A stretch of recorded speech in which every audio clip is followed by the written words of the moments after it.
Pour le moment on est à 2,4 de couvain. Il y a du couvain, beaucoup de couvains ouverts et des œufs. Il y a eu une période de 2-3 semaines avec un trou de mielé assez prononcé au moment des orages. Peu de fleurs. Là c'est du couvain fermé.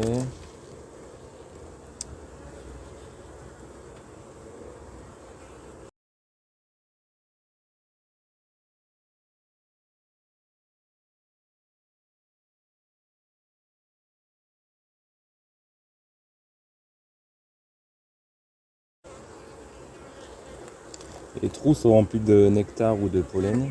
Elles commencent à aller dans la hausse.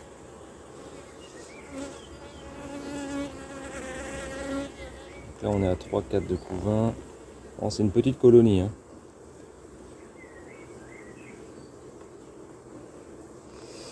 4. Donc là c'est pareil, ce ne sont que des œufs.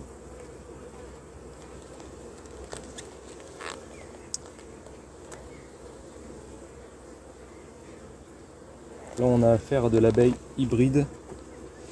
On est en F3. Et c'est une reine qui sera remplacée au mois d'août.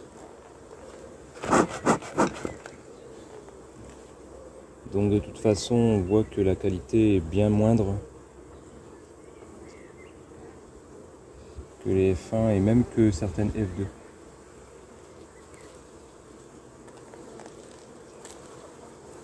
Là, c'est simplement des remérages naturels qui se sont faits et que j'ai laissés parce que je n'ai pas eu le temps de remplacer les reines. Bon, c'est... Donc là, on est à 5-4 de couvain.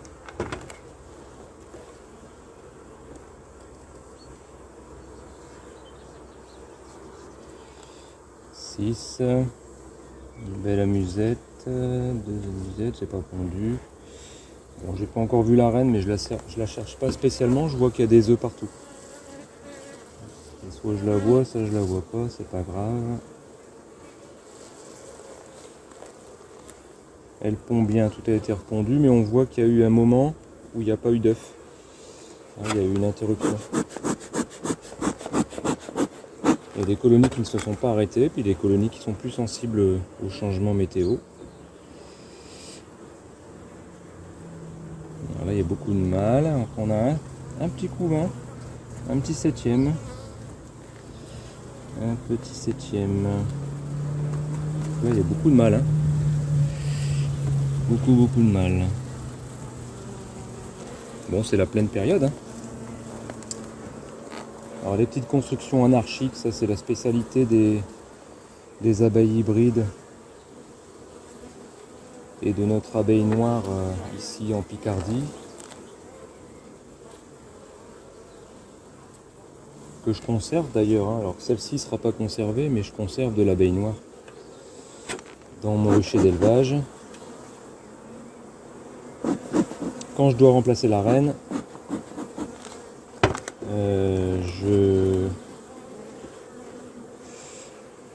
je mets la reine, je mets les reines vierges à la campagne, là où il n'y a que des noirs. Voilà, bon ici ce sont que des mâles et un début de réserve en constitution. Donc on a 7 4 de couvain, enfin 6 beaux 4 de couvain et un petit septième qui est joli. Alors le 4 que vous voyez que j'ai enlevé, que j'ai mis de travers, je vais le mettre bien au milieu, il est quasiment bâti. Ce qui va amener la reine à pondre dedans. Et nous rajouter un petit huitième qui sera nécessaire pour le renouvellement des abeilles cet été. Alors, ici c'est bien rangé.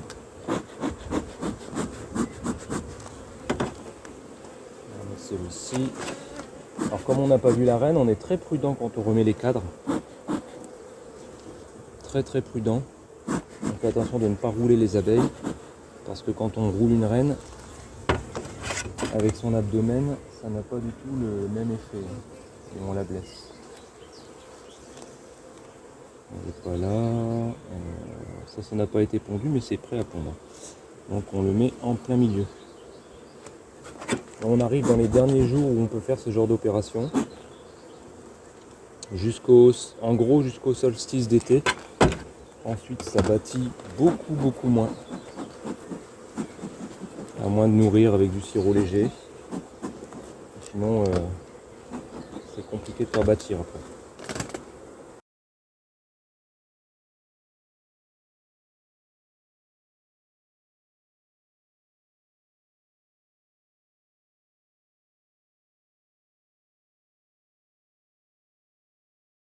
Voilà, on referme, on remet la grille à renne.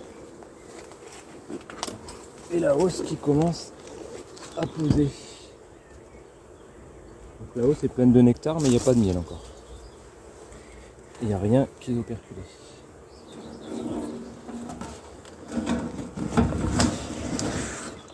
Alors ensuite, on a une colonie qui a elle, déjà 2 hausses et qui m'a l'air bien remplie. Il y a beaucoup d'abeilles et beaucoup de hausses. Je ne visite pas généralement, sauf si j'ai un doute sur la possibilité d'essaimage.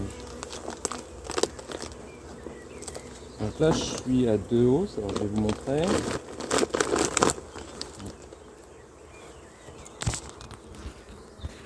Donc là on est à 2 hausses, vous voyez. Et quand on ouvre et qu'on voit ici les pins de cire qui sont bien larges, bon ben on sait qu'on peut rajouter une hausse. Il ne faut pas hésiter. Ce serait dommage que celle-ci essaime. Alors ce qu'on peut éventuellement faire, c'est regarder rapidement à l'intérieur si il y a une cellule royale, par exemple, mais s'agissant d'une reine de caste F1 de l'année dernière, il y a peu de chance. Oh, c'est lourd. C'est lourd, c'est lourd.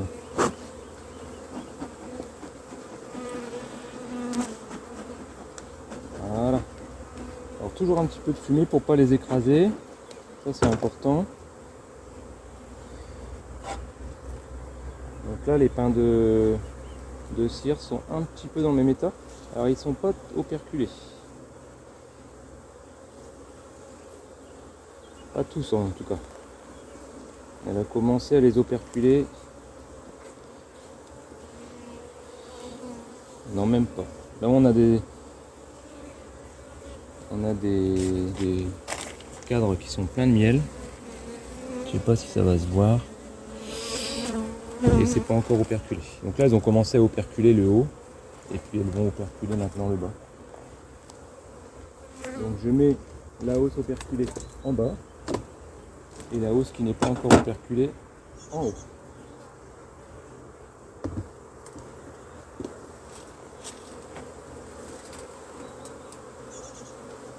Et par-dessus, une hausse vide.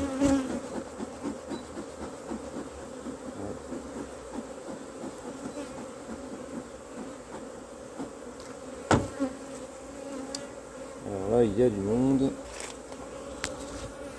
Alors, comme on peut le voir, c'est une colonie qui a beaucoup servi pour faire des essaims artificiels. Et malgré tout, elle m'a fait 3 hausses au printemps et elle va m'en faire 3 cet été. Sauf si elle essaime, bien sûr. Donc on va essayer d'éviter, on va essayer de regarder vite fait.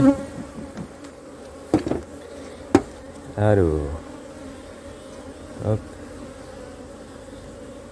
Pour chercher les cellules royales, de préférence, on va regarder les cadres de rive. C'est là qu'elles vont faire leurs cellules royales en premier. Bon, celui-ci vient d'être bâti. Et en plus, il est plein de nectar. Voilà, on va le mettre sur le côté. Et ben, je vais le poser là. Hop, on vérifie qu'il n'y a pas la reine. Non. L'autre à côté, c'est un cadre Un cadre de réserve aussi. Je vois que les cires sont neuves également. J'ai beaucoup de ponctionnés sur celle-ci. Je pense que sinon elle aurait pu essaimer. On sort le deuxième. Donc là on voit qu'il y a du couvain. Alors on voit les larves là, vous voyez, on les voit briller. Voilà, on les voit bien briller. Alors là c'est plein de couvains. Il y a aussi des jeunes abeilles qui je pense viennent du cadre d'à côté. Ah bah la reine est là. On voit la grosse mémère, elle est tranquille. Bon bah elle est plus beaucoup marquée, mais bon elle est bien grosse. Donc on fait très attention. Du coup je vais intervertir ce cadre là qui est un petit peu plus vieux. Je vais le mettre sur le côté lui. Puis en plus comme ça je suis tranquille avec ma reine. J'en regarde un autre ici. Ah bah là on a un cadre de miel, de réserve. Alors on a eu du cadre naissant. Du couvain naissant là en haut. Il en reste un peu. Et puis les alvéoles vides ont été remplacées par du nectar. Et le bas c'est du mâle. C'est un cadre à mâle que j'ai détruit la dernière fois pour combattre le varroa. Là cette fois-ci je le laisse. Fais attention de ne pas écraser d'abeilles, on y va doucement, on va en fumer parce que c'est blindé. Voilà, allez on rentre. Allez on rentre. Donc celui-là je le décale aussi. Alors malheureusement la reine ne peut pas aller dessus. Je vais peut-être le mettre en rive. Et là on a du couvain qui est en train d'être operculé. Bon bah voilà. Il n'y a pas besoin d'en regarder plus parce que sur ce type de couvain là, il y aurait des cellules royales. Voilà. Typiquement le couvain qui est en train d'être operculé, il y aurait des cellules royales qui seraient en construction. Voilà. Bon, je vais replacer tout ça. On touche pas plus. Simplement, moi, ce cadre-là, je vais le mettre à la place, enfin à côté de celui-là. La reine va vite venir y pondre. Ou alors, remarquez, je peux le mettre carrément au milieu. Bon, je vais chasser les abeilles. Voilà, je vais chasser les abeilles. Hop. Je peux le mettre au milieu. Généralement, ça booste bien quand on les met au milieu. Voilà. Hop. Il est encore fin en plus. En plus c'est que du couvain d'ouvrière. Enfin c'est que des alvéoles d'ouvrière. Un petit peu de mâle ici. Mais sinon c'est que de l'ouvrière. Voilà. Alors pour pas écraser d'abeilles ici, on y va tout doucement. Tac. Voilà. Donc celle-ci, pas de tentative d'essaimage. Donc on peut sans problème intervertir les hausses. Et puis en rajouter une troisième.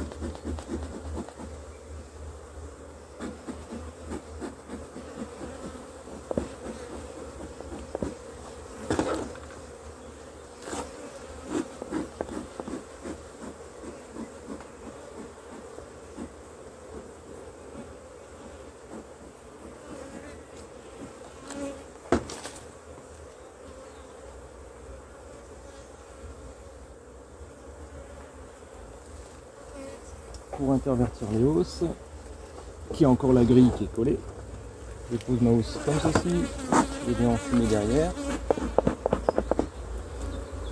et j'enlève ma grille. Attention à ne pas trop enfumer, il y a du nectar et du miel.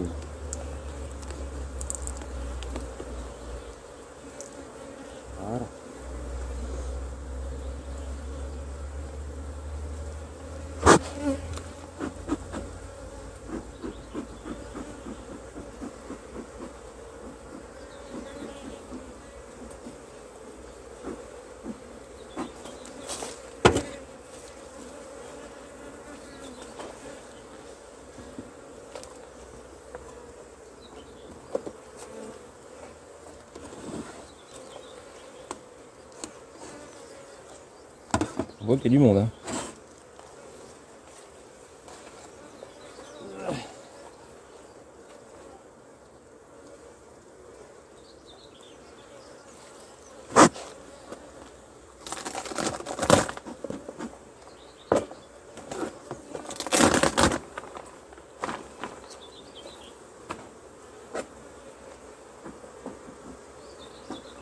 Il n'y a pas besoin normalement de trop de fumée pour faire descendre.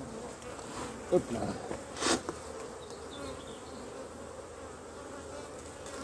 C'est assez sportif, hein, mais ça fonctionne bien. En fait, elles vont dans la hausse la plus haute, déposer le nectar en premier. Alors ça, c'est ce qui se passe quand on met deux hausses en même temps. Comme la population était très importante, j'ai mis deux hausses en même temps, pour être sûr qu'elles n'essaiment pas. Bon, puis voilà, il y avait la mielée qui arrivait, donc je pouvais me le permettre. Mais quand c'est comme ça, elles commencent à remplir le haut et à operculer le haut également. Donc là, j'ai interverti, elles vont terminer de remplir cette hausse-là. Et puis l'operculer, parce qu'il manque presque rien.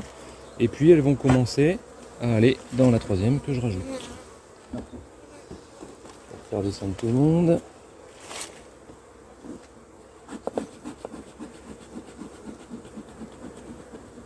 Alors on enfume les bords, mais on n'enfume pas à l'intérieur. Hein. C'est juste pour pas les écraser. Voilà. Hop. Comme la mielée est très loin d'être terminée, faut pas hésiter. Elles vont remplir ça très rapidement. Elles vont remplir en priorité celle que je viens de mettre. Et tout doucement, continue terminer donc la deuxième et l'operculer.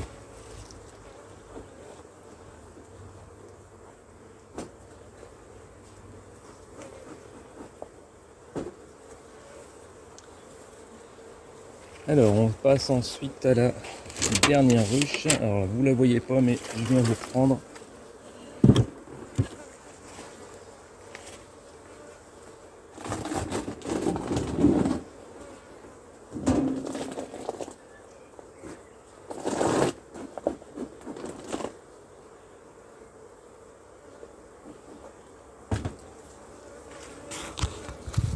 Donc là on a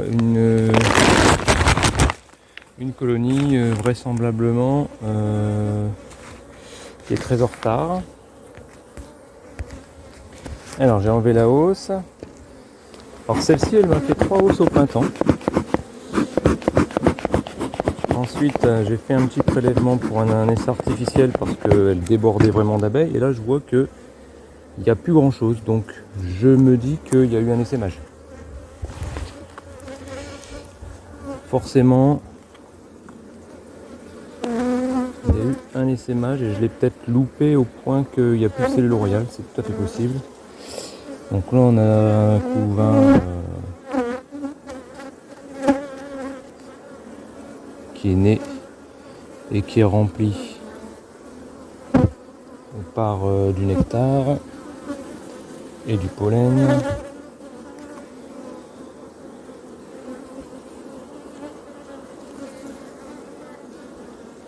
Non, il n'y a pas l'air d'avoir des cellules. Alors il y a une amusette hein, ici.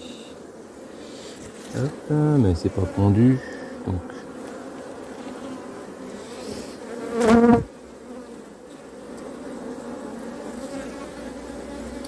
Alors tout a été repondu.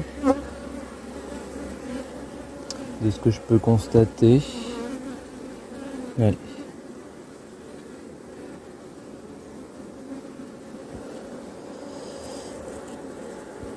Alors, voyons un peu dans un cadre neuf ce que ça donne.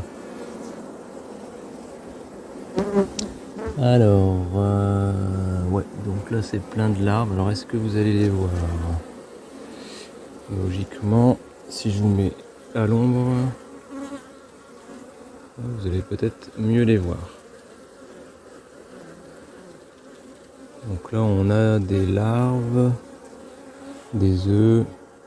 Oui bon, la reine fait son travail, c'est une reine blanche en même temps. Hein. Voilà. Bon. Normal n'a pas essaimé. Enfin, je ne pense pas. Après, il y a peut-être eu un remplacement qui s'est fait. Oh, le couvain n'est pas très joli hein, parce qu'en fait, c'est rempli tout de suite de pollen dès que ça naît.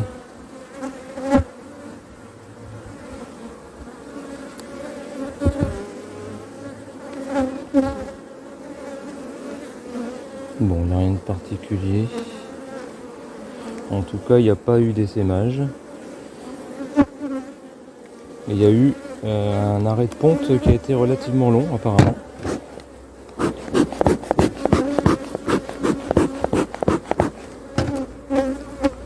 Plus mon essaim artificiel, ça a fait un très gros trou dans les naissances.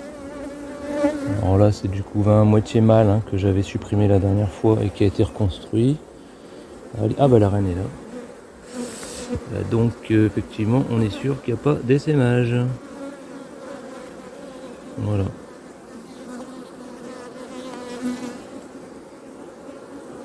Alors là sur cette reine on est en F2. C'est pareil, cette reine là j'ai pas eu le temps de la remplacer. Et elle a été exponentielle. Bon là le couvain est joli, il est naissant. On voit qu'il y a une abeille qui est en train de naître. Même plusieurs, j'en vois plusieurs. Et puis ça a été repondu.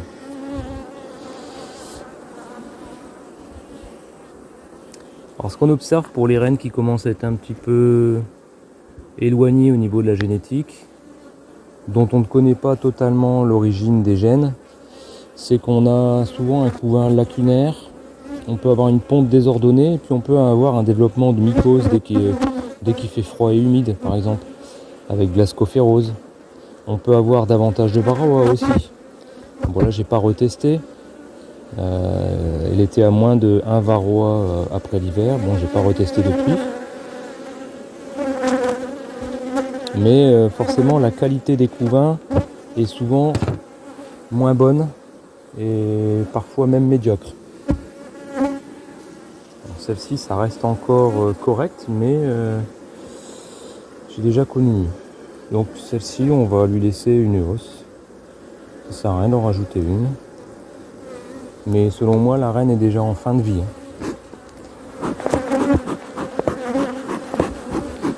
Elle est déjà en fin de vie parce qu'elle n'est pas assez dynamique.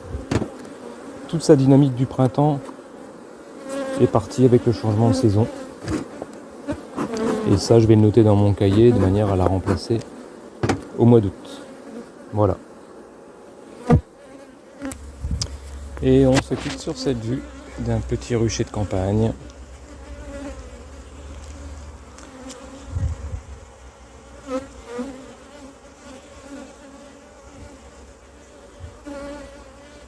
Plutôt actif pendant cette mielée.